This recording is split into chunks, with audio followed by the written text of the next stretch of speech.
Hey, yo. Shit, let me get right. Let me get a couple hands. It always helps. Carolina made refreshing drinks. There's the plug. Hey, man, Uncle Buddha in the building. It's going down. Plugged in radio. Another episode, baby. We are in the building. Got another special guest. Hear the music in the background right there. I had to come in with that one. Something about that beat that I love right there. But we're going to get into that, man, no doubt. I got a special guest, another artist. But first, let me shout some folk out, man, because it's been a lot of people that's been rocking with us for a long time. And this thing is kind of finally starting to come together like it's supposed to come together. You know what I'm saying? So shouts going out to my team, man. Shouts going out to the Carolina Raw. We just came from Jersey, Plugged In Radio. So Flex Gang. Shouts going out to Keen Vision and all my Jersey folk up there. Sturdy Jersey Visuals. They shot my man Yaga's video. We were just checking that out a little bit earlier.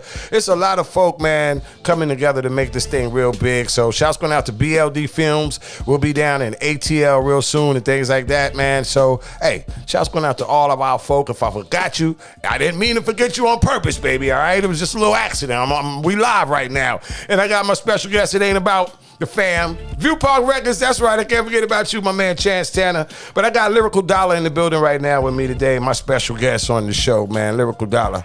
What's really good, bro? What's going on, Big Ump?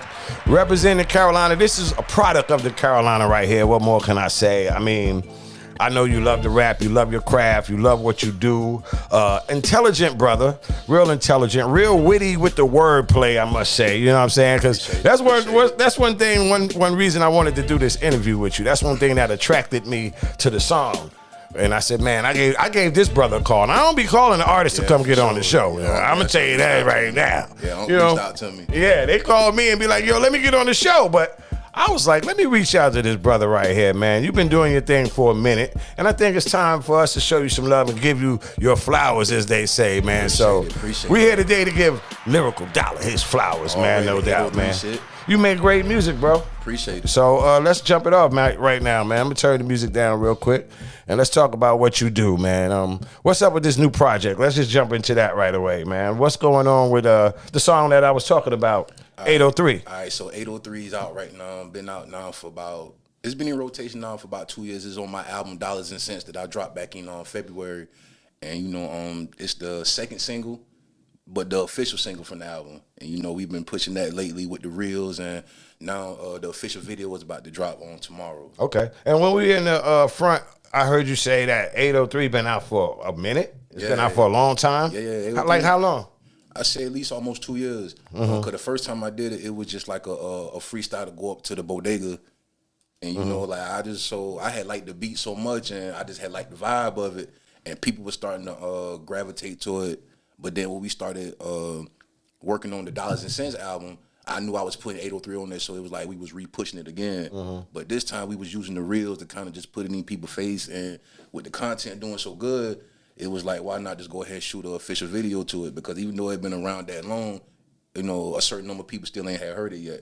So, now it's in rotation and shit, it's going crazy. So when he says 803 for my folk from the other states that's tuning in right now, that is the area code for South Carolina, one of the area codes anyway. For sure. So what part of South Carolina are you from? Bishopville, Lee County. Lee County, Bishopville. All right, y'all stand up, no doubt. And your style is a little bit different. That's one reason I wanted to get you on the show, man. You got kind of like an old school, new school, twisted style, man. Yeah, right. And you're real lyrical with it. And let's talk about how you got into it and who you came up with. Your team, you came up under Henny on the Boards. Oh yeah, for sure. Yeah, rest in peace to my man Henny on the Boards. If y'all don't know, one of the greatest engineers South Carolina has ever seen. I'm trying to tell you, still keeping my dog legacy alive. I think I started the whole music. Man, originally I started music back in like 2005, and I was listening to artists. This one I was starting to realize that an artist from another city could just go in the studio and make quality music. I thought studios was only for if you was a signed artist.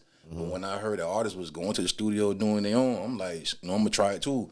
09, during the MySpace days, we could have put our songs up on MySpace. We was trying to get opinions from people back then. So, I kept working on it. So fast forward to like 2011, or 2010 was the first time I ever met Henny. And, he was living in Bishopville at the time. And I didn't know him, but a friend of mine was telling me about him. So we met, And I think like we recorded a song. He had an artist at the time named Be Nice. That was from Bishopville that, Henny was really rocking with. Be Nice was really killing the Bishopville music scene. And then Henny at the time was about to go to Full Sail University down in Florida. So I think I met him again 2 years later. I was buying some weed from somebody. So I was buying weed, yeah. And my weed man, old lady, I think I was just telling my weed man, about the new project that was about to come out. And she was just saying like, my godson, he looking for artists. His family name, was JR. She like, JR? Like, yeah, I remember him. She gave me his number. I texted him when I got in the car. When I got down the street, he already knew who I was. He like, yeah, I remember you. He was like, yo, you still do music? And I was like, yeah, I was just waiting on you. And I said that without even knowing if I was going to ever see him again. But the fact that I met you a second time, I knew that this time it had to be right. So he was living in Hartsville, in Centerville at the time. We went there. I played him the project that I was working on that I had just finished. And when he listened to it, he told me how he felt, what he thought, and he asked what I wanted to do. I was like, yo, I don't know. I'm just trying to work with you. And from there, it was just like from that time in 2012 all the way to the time that he left, we were just inseparable with the friendship, the brothership, the music, everything. And Henny worked with a lot of artists, man. What did you learn from him? I know you learned something from him. Man, I learned a lot. I learned patience for sure. Because I sat in a lot of the sessions with, he had artists, and then I was able to learn about, paperwork, splits, on how to go about building relationships with people. And that was like his biggest thing with me, networking and building relationships. Like I think he had beat that in my head so much because he knew I was the type that I always kept to myself. Like I never really wanted to, go to certain networking events, but I knew that if this is what I wanted to do, I know this what came with it.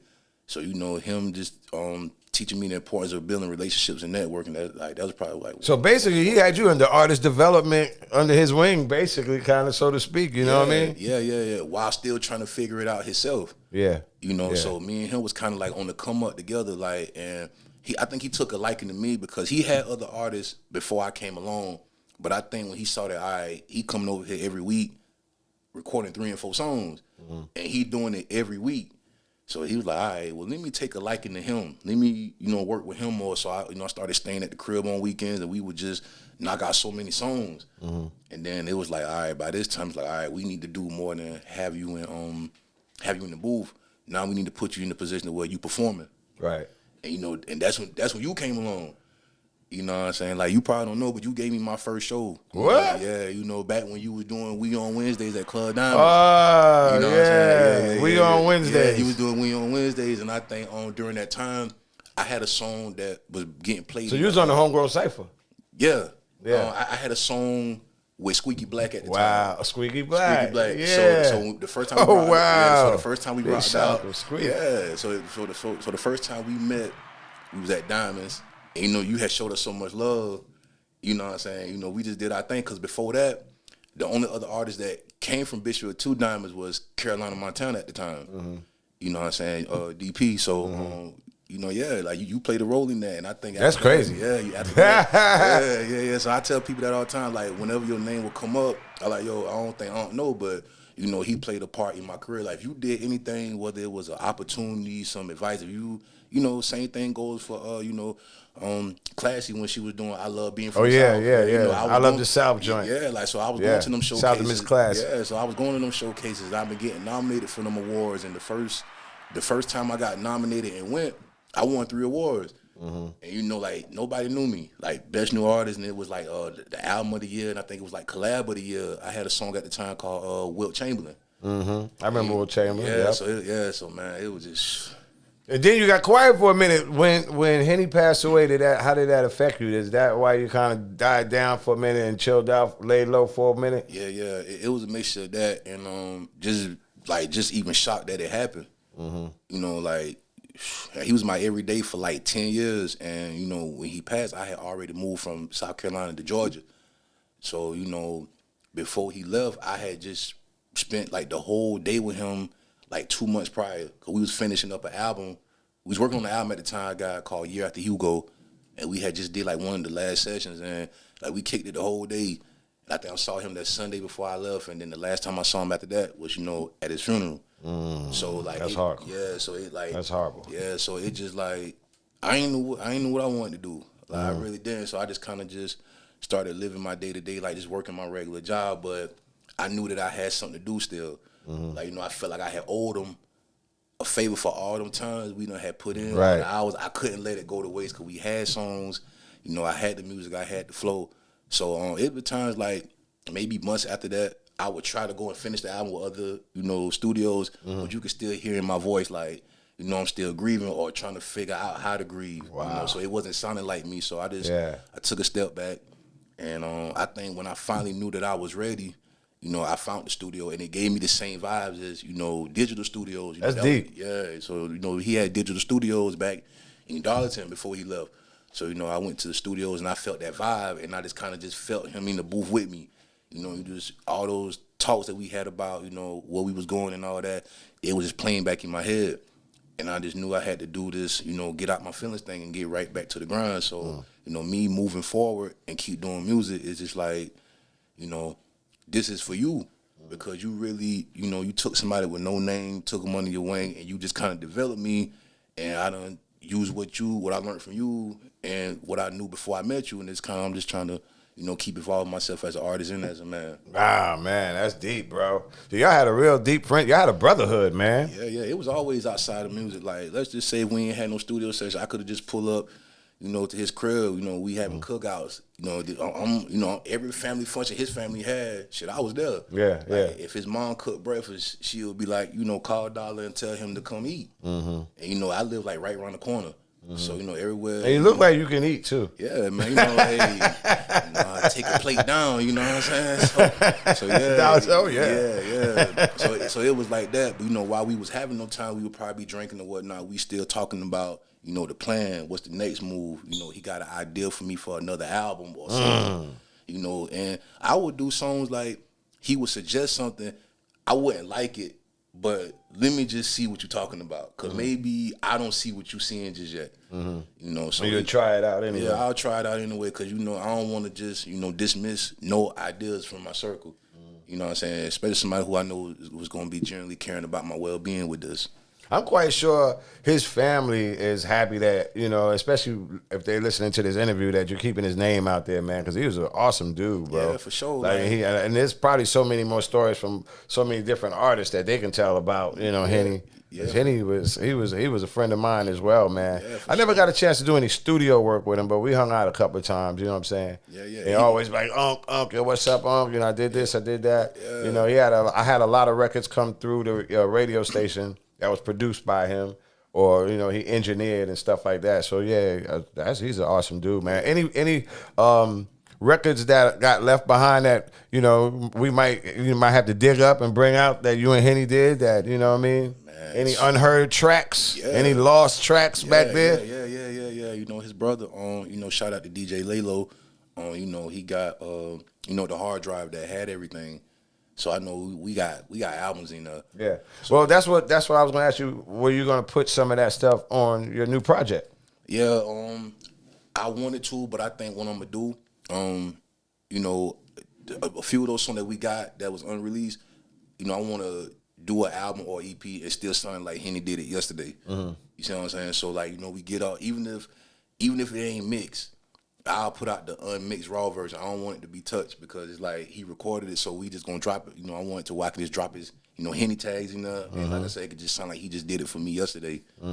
So that's on. Yeah, drop a whole Henny project. Oh yeah, for sure. Yeah, keep my man's name alive. Like I like that. Yeah, for sure. So speaking of project, what's going on with your project right now, man? Well, tell us what you're working on currently.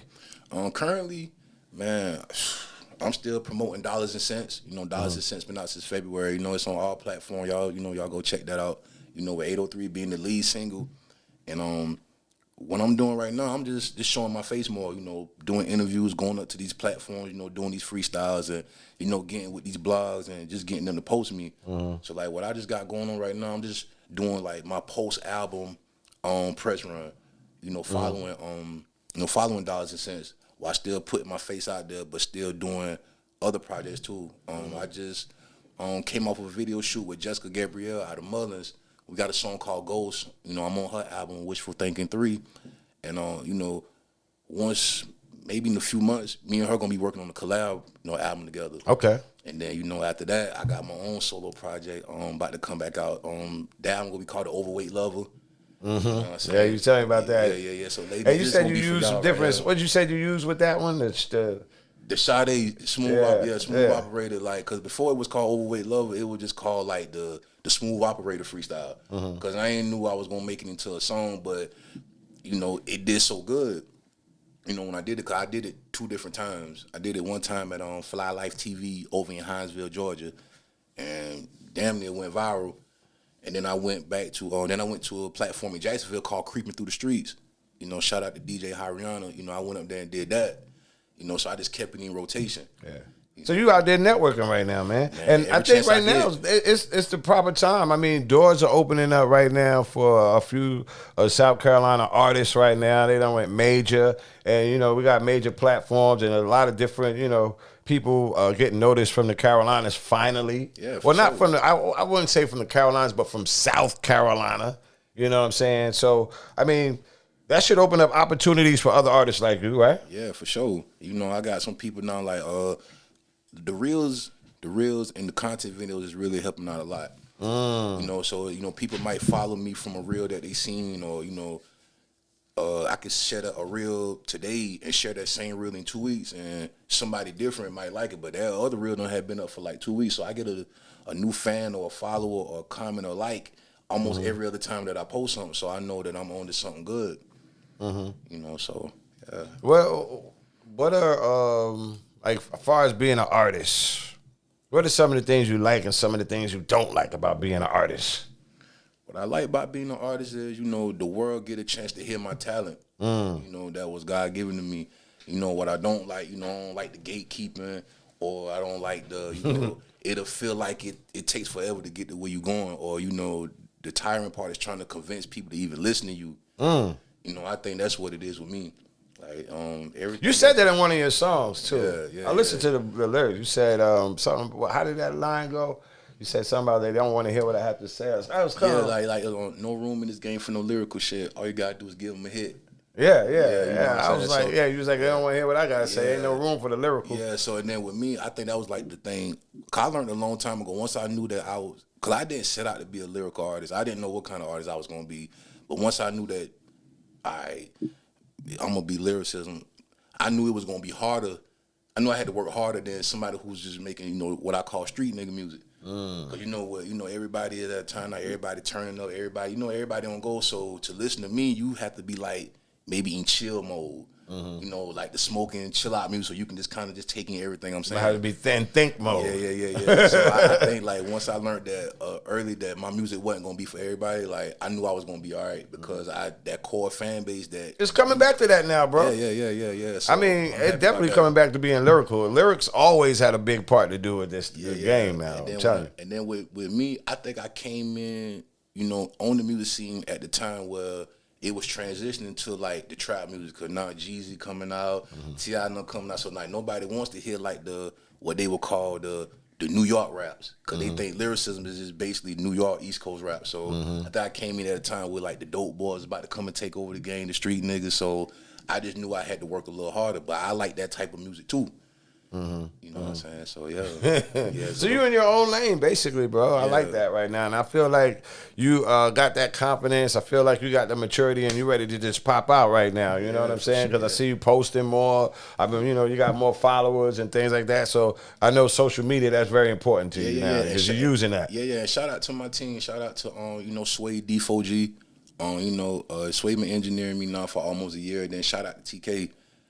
She's the one that's running my social medias. Like, she's putting the reels together for me. Like, she's making that happen. Like, she's getting my YouTube subscribers up. She's getting my my fan base up on Facebook and Instagram. So I got to thank them for that. So you got somebody help you with that. Yeah, that's dope. Sure. That's dope. So what's your next move, bro?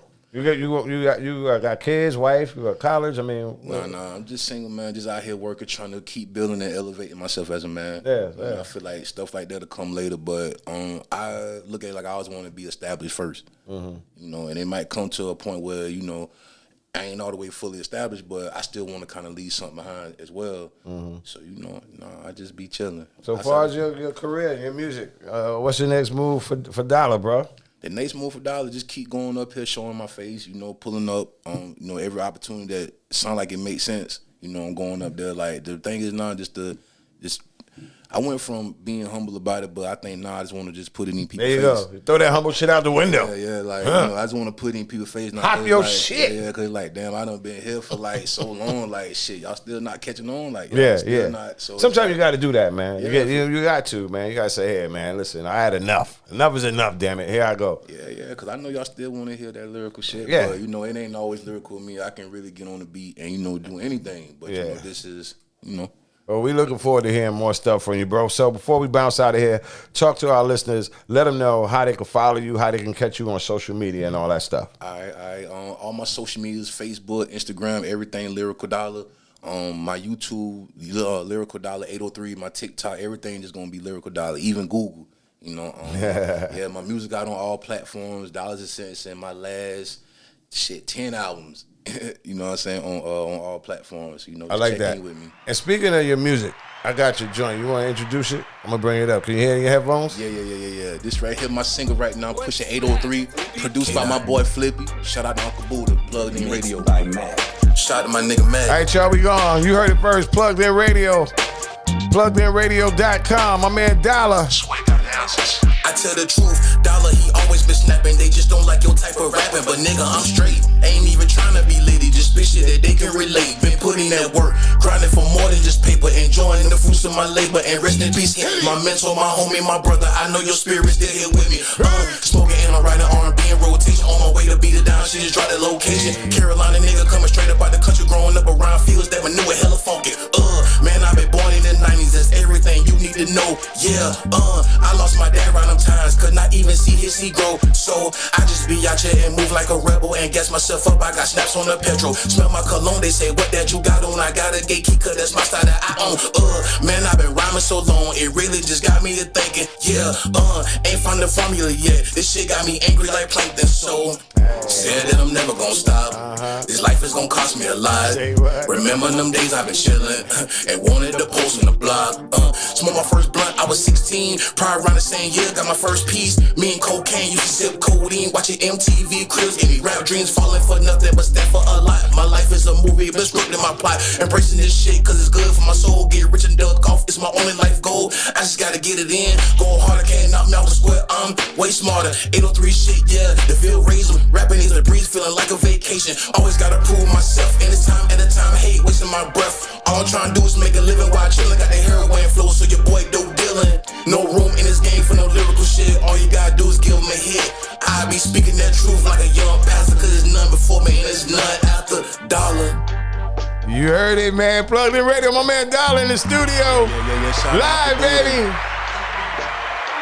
Spell your name for the people real quick so they won't mess up when they look for you on IG and all that kind of good stuff. All right, Lyrical Dollar, LYRICALDOLLA. Lyrical Dollar. Go.